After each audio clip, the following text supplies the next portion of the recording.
interesting run from 2009. It roared back much faster than most financial markets. So the attention has really been on assets and asset classes which can outperform less stable markets like equities or treasuries, things like that. So people have seen art as a safe haven.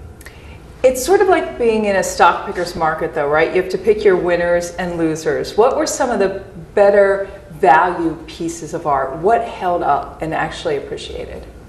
Absolutely. The art market is not one market in the same way that the financial markets are not one market. The art market is made up of many markets. So the important thing is to be educated when making a decision in the same way that you would when buying a piece of real estate or something like that.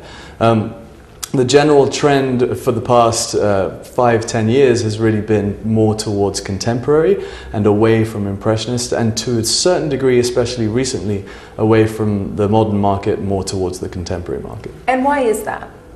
In large part because the impressionist markets, the impressionist artists have somewhat fallen out of favor, and also from a financial perspective they don't necessarily provide the greatest return on investment. So give me an example of some artists whose work are holding their value or again exceeding.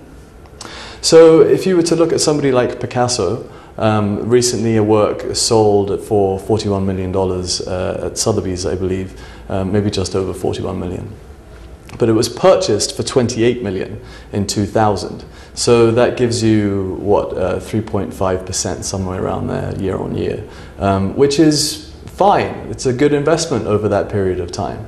It's not stellar, but it's fine. Whereas other artists like Richter have seen meteoric rises, with works selling in the early 2000s for a couple $100,000, and recently they're selling for in excess of $20 million.